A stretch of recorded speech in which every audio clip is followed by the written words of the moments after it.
Ya, jadi sekarang LE tissue repair. Nah, di sini tuh ada repair of damage tissue. Jadi ada dua cara nih kalau misalkan terjadi repair. Terjadi repair. Kata jadi injury. Repairnya ada dua cara. Yang pertama ada regenerasi, sama ada connective tissue depositions atau pembentukan bekas luka nih, scar formation. Nah, ini bisa kelihatan dari gambarnya. Yang pertama regenerasi. Kalau regenerasi ini misalkan kita ada ini nih ya, misalkan ada injury yang dia bentuknya ya dia mild gitu atau enggak terlalu parah, dan paling dia lukanya cuma sampai ya basement membrane lah ya. Nah, nanti sel-sel yang di sini nih, sel-sel yang survive, yang masih bertahan, dia bakalan berproliferasi, membelah diri, bakalan bermitosis. Nah, ini namanya regenerasi, jadi kayak semula kan. Nah, contohnya itu kayak hepatosit nih. Hepatosit itu sel-sel yang ada di hepar. Terus bisa juga dia dari diferensiasi stem cells yang ada di jaringan. Contohnya kayak di kulit sama di usus. Jadi ada stem cellsnya gitu. Nanti stem cellnya dia bisa berdiferensiasi jadi epitel gitu. Nah, terus yang kedua, connective tissue deposition atau scar formation. Jadi misalkan ada severe injury gitu ya, ada injury-nya tuh parah banget gitu deh, sampai dia udah ngelewatin dari basement membrane kan. Nah, nanti nih biasanya sih terjadi kalau misalkan sel-sel yang terluka nih, dia yang sini-sini nih yang survive, dia tuh yang injury nggak bisa berproliferasi, nggak bisa beregenerasi gitu, benar-benar udah severely damaged. Nah, nanti digantiin tuh ada ada pengendapan ini kolagen di sini, ditutup sama connective tissue berupa kolagen atau fibrosa, jaringan fibrosa gitu. Jadi dia nggak balik kayak semula, jadi ada bekas lukanya gitu. Terus nah, ini jadi jaringan di tubuh berdasarkan dari kemampuan beregenerasinya ini dibagi 3. Ada labile tissue, terus ada stable tissue, ada juga permanent tissue. Nah, kalau labile tissue tuh sel-selnya ini mereka continuously being lost gitu. Jadi kayak sering banget bisa rentan rusak, dan juga mereka kayak emang udah sering hilang. Nanti juga mereka bakal digantikan sama, bisa lewat dari maturasi tadi tissue stem cells, contohnya kayak di epitel. Terus bisa juga dari digantiin sama proliferasi dari immature cells atau pembelahan sel, contohnya kayak di hematopoietic cells yang ada di bone marrow. Terus yang kedua itu ada stable tissues. Nah, kalau stable tissues ini dia selnya dia tuh selalu ada di genal state. Jadi misalnya ada di yang interfase genal itu loh, yang resting state. Nah, dia selalu di situ tuh, jadi selnya nggak membelah, tapi selnya bisa membelah, bisa masuk ke mitosis kalau ada injury. Nah, tapi dia tuh kapasitasnya tuh terbatas gitu untuk bisa beregenerasi, kecuali si liver. Kalau liver itu dia bisa kayak sampai up to 90% gitu lah beregenerasi, berproliferasi. Nah, contohnya apa aja? Contohnya ada endothelial cells atau sel-sel yang di pembuluh darah, terus liver, kidney, pancreas. Nah, terus yang ketiga ada permanent tissue. Nah, permanent tissue itu dari namanya aja udah tahu ya, permanen.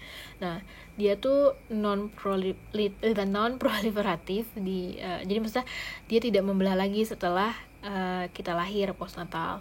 Nah, biasanya kalaupun terjadi injury, repairnya itu masuknya ke scar formation, pembentukan luka.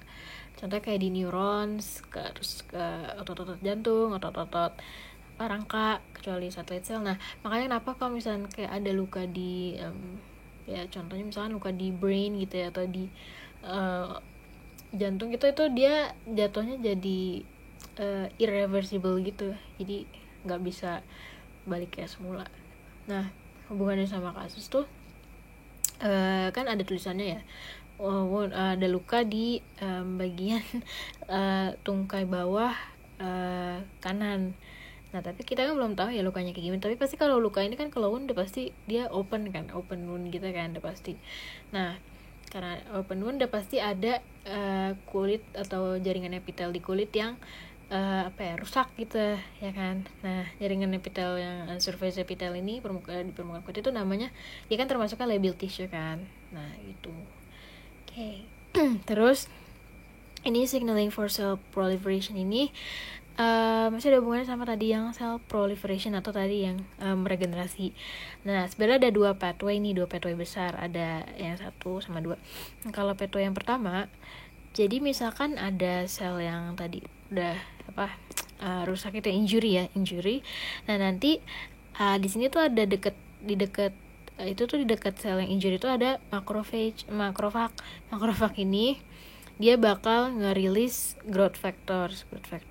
Nah, dia ngerilis growth factors nih, GF gitu dirilis sama dia. Nah, nanti kalau udah ngerilis GF, sel-selnya ini, sel-sel yang yang injured ya, terus itu dia bakalan berikatan sama extracellular matrix protein atau ECM protein. Nah, nanti setelah berikatan akhirnya bisa mengaktifasi signaling pathway yang kayak autokrin, parakrin gitu-gitulah. Nah, setelah nanti signaling pathway ini teraktivasi, akhirnya DNA replikasinya juga terstimulasi dan akhirnya masuk ke mitotik atau ke proliferatif ke sesi lagi ke situ. Terus yang kedua, pathway yang kedua itu misalkan ada ini ya, injury gitu kan. Nah, ada juga tuh sel yang ngegunain integrins itu semacam protein. Nah, dia sama tujuannya juga buat berikatan ke extracellular matrix protein. Nah, setelah berikatan nanti dia mengaktifasi signaling pathway sama ya kayak sebelumnya.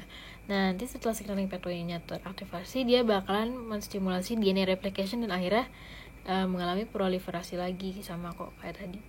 Nah, terus ini kan sebenarnya kita belum tahu ya lukanya seberapa dalam, jadi kita belum bisa nentuin apakah pasiennya itu nanti dia ada pembentukan bekas luka atau bakalan regenerasi lagi kayak semula.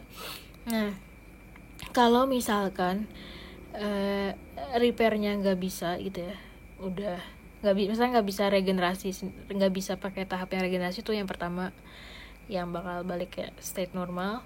Nah, dia pakai cara yang kedua tuh yang pembentukan luka, yang scar formation. Nah, nanti dia bisa injured cellnya digantiin sama connective tissue yang berupa scar formation ini, atau bisa juga dia tuh kombinasi antara scar formation sama regenerasi dari sel-sel residual atau sel-sel yang ada di sekitar tempat injury-nya gitu. Sudah.